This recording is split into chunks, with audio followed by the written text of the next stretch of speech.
Olá, estudantes! Tudo bem com vocês? Sejam bem-vindos a mais uma aula de língua portuguesa aqui no Dever em Casa na TV. Eu sou o professor Matheus Lima e o tema da nossa aula de hoje é Querido Diário. Hoje iremos aprender mais sobre uma forma muito interessante de se preservar memórias e acontecimentos importantes. Antes de começar, vou passar para vocês algumas informações sobre o nosso encontro de hoje.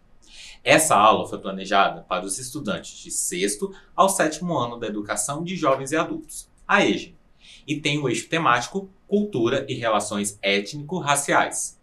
O objetivo de aprendizagem é utilizar a linguagem para estruturar a experiência e explicar a realidade, operando sobre as representações construídas em várias áreas do conhecimento. O objetivo desta aula é apresentar o gênero textual diário, enquanto forma de preservar a memória pessoal e coletiva, bem como a cultura de um povo. E não se esqueçam de marcar as suas presenças na aula de hoje, hein? É muito importante. É só apontar a câmera do celular para o QR Code que aparece aí na tela, preencher o formulário e registrar a presença. Informações dadas, vamos começar a aula? Vamos começar nossa aula lendo uma tirinha? Vamos ler juntos essa tirinha aqui. Vejam que os dois personagens estão observando uma cena na qual dois homens trabalham como se estivessem procurando alguma coisa. Depois, o personagem principal mais alto diz: no futuro, os arqueólogos vão logo identificar a era pós-pandemia quando encontrarem um monte de máscaras espalhadas. E aí, conseguiram entender essa tirinha? Para ajudar vocês a entender melhor essa historinha, pensem um pouco sobre essas duas próximas perguntas. Em que lugar os personagens estão? Vocês conseguem me dizer? E o que os homens da cena de trás estão fazendo? Pensem em casa que eu já volto.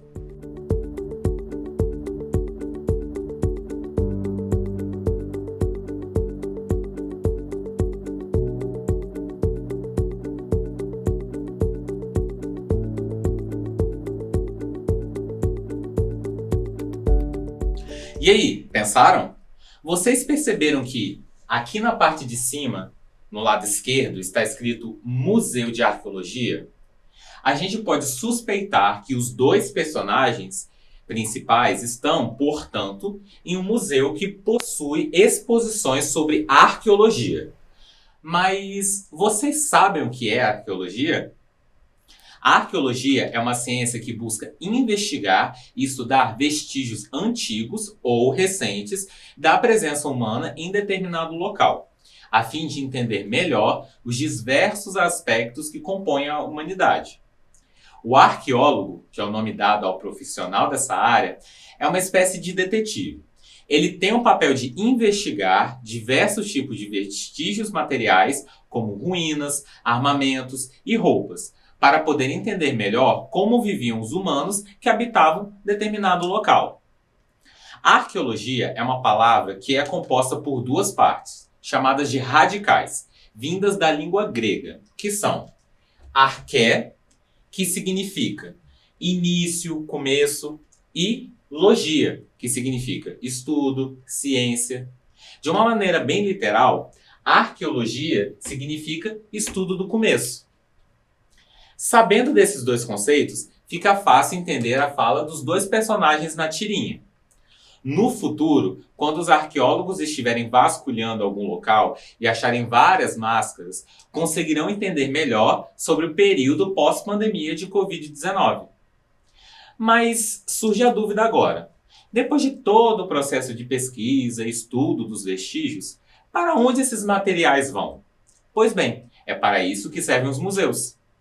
Segundo a Lei Federal nº 11.904, de 14 de janeiro de 2009, consideram-se museus, para os efeitos desta lei, as instituições sem fins lucrativos que conservam, investigam, comunicam, interpretam e expõem para fins de preservação, estudo, pesquisa, educação, contemplação e turismo, conjuntos e coleções de valor histórico, artístico, científico, técnico ou de qualquer outra natureza cultural, abertas ao público, a serviço da sociedade e de seu desenvolvimento. Em outras palavras, um museu é um local que busca preservar e divulgar a história, seja ela nacional ou internacional. Os museus servem como acervos de acesso público. Qualquer pessoa pode ter acesso ao local para contemplar pinturas, esculturas, cerâmicas e demais artes e vestígios de diferentes povos e culturas. Um dos museus mais famosos que temos aqui no nosso estado do Espírito Santo é o Mucane, o Museu Capixaba do Negro. Criado em 13 de maio de 1993, o Museu Capixaba do Negro fica localizado no Centro Histórico de Vitória. É um espaço vivo e interativo, que conta a história da cultura e resistência negra no estado. No Mucane, apresentam-se pinturas, esculturas, registros históricos, escritos e estandartes carnavalescos que contam mais da história da comunidade negra capixaba. O Mucane, periodicamente, apresenta exposições que celebram a diversidade da cultura de origem africana. Muito legal saber disso, não é? É interessante saber que podemos conhecer mais de diferentes culturas visitando um museu.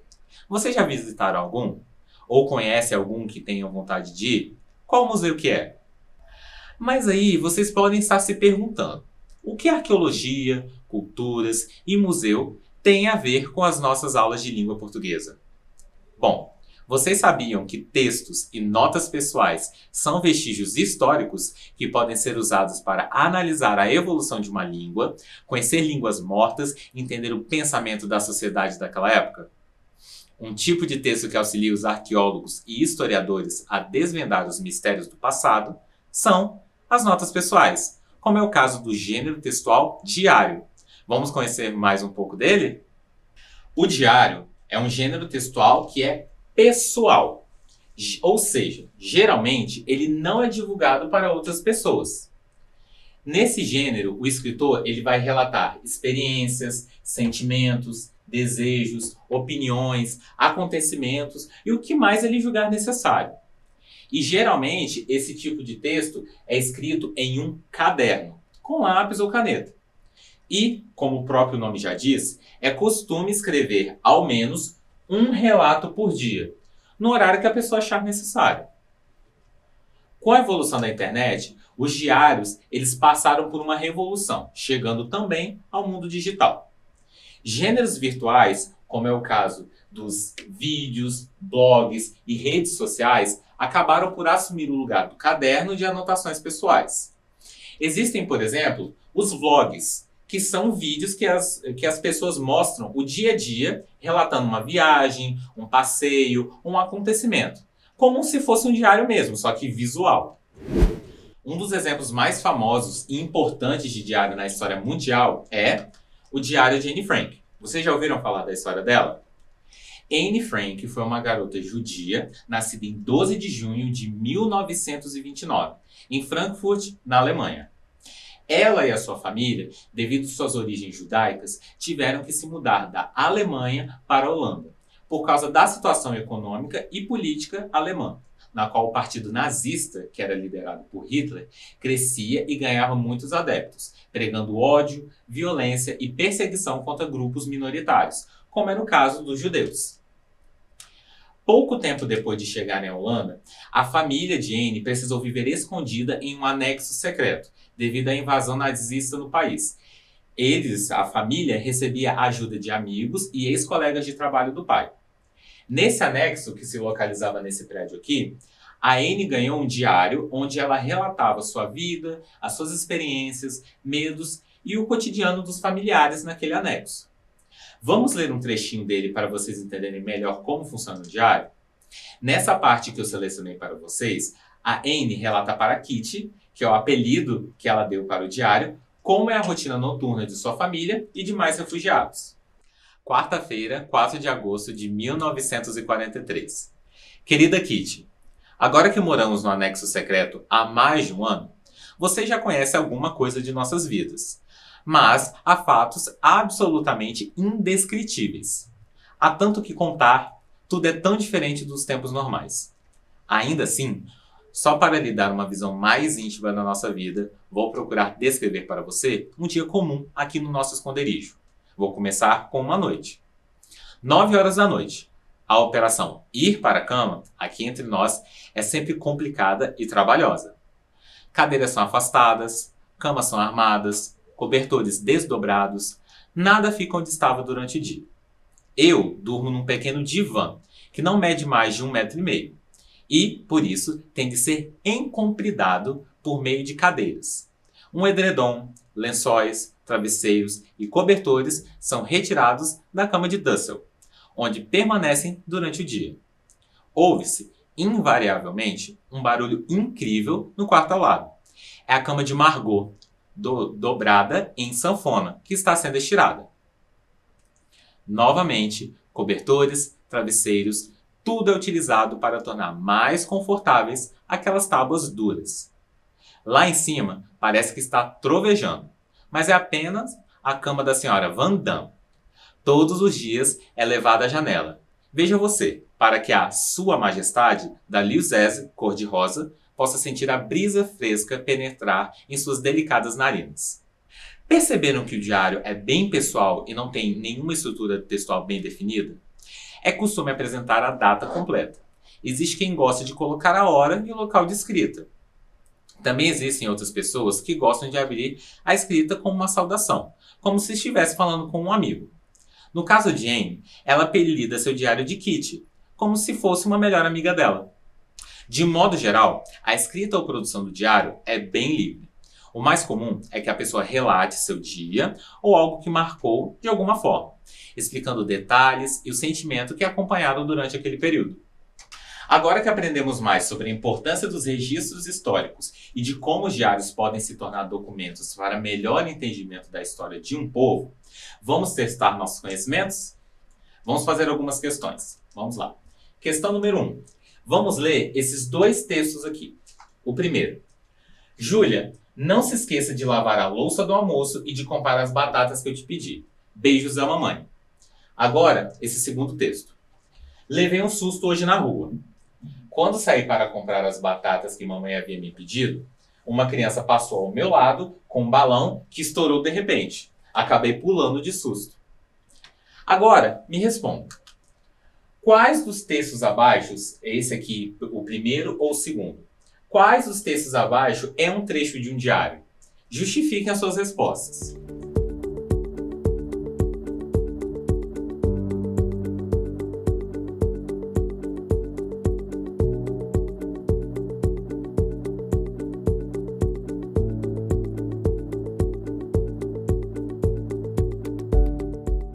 Resposta da questão número 1 é o segundo texto. O segundo texto é um trecho de um diário, pois apresenta um texto que é bem livre, que relata um acontecimento na vida da pessoa que escreveu e também descreve os sentimentos sobre o que ocorreu. Agora, questão número 2. Qual dessas alternativas define melhor o que é um diário? Letra A. É um texto muito formal, de no máximo 2 páginas. Letra B. É um texto bem curto que tem a finalidade de ser apresentado para outras pessoas. Ou, letra C. É um texto pessoal que relata acontecimentos, sensações e sentimentos do autor. Tempo para vocês pensarem.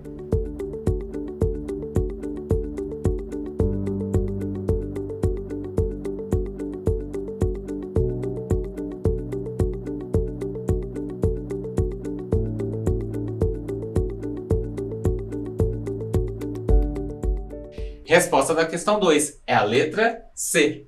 É um texto pessoal que relata acontecimentos, sensações e sentimentos do autor. Agora, questão número 3. Com a evolução das tecnologias digitais, qual destes meios é uma nova forma de se escrever ou apresentar o diário? Letra A, jornal. Letra B, vídeos, também conhecidos como vlogs. Ou letra C, artigos de revista. Pensem mais um pouquinho em casa.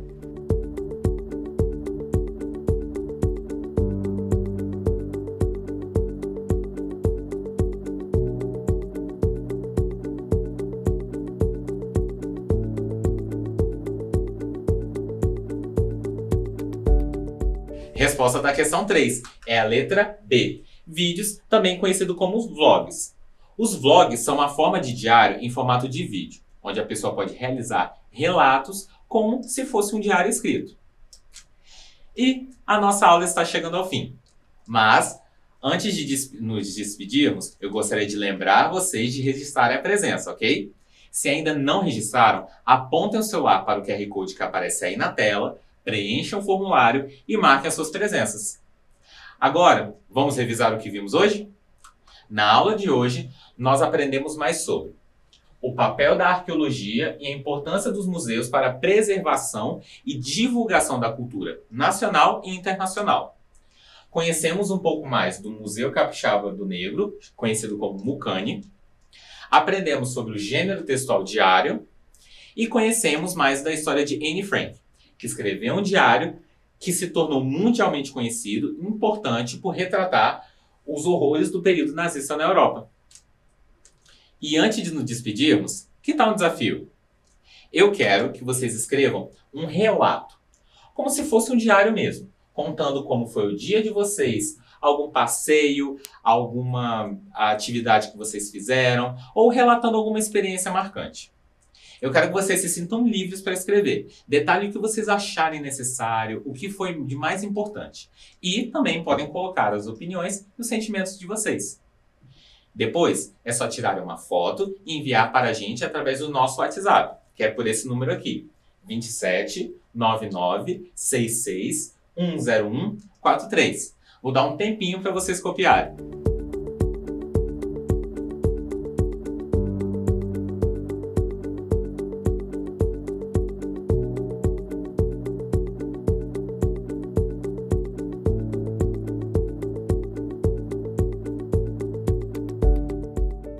E a nossa aula chegou ao fim. Eu quero lembrar vocês de seguirem as nossas redes sociais, ok? O Facebook e o Instagram, que é o @Dever em Casa na TV, e acessar o nosso site, o tvdeverimcasa.com.br. Lá vocês conferem toda a nossa programação, além de poder ver e rever as aulas que são exibidas aqui nos nossos canais. Muito obrigado pela atenção de vocês. Fiquem bem, se cuidem e não se esqueçam que mesmo distantes, estamos juntos. Tchau, tchau!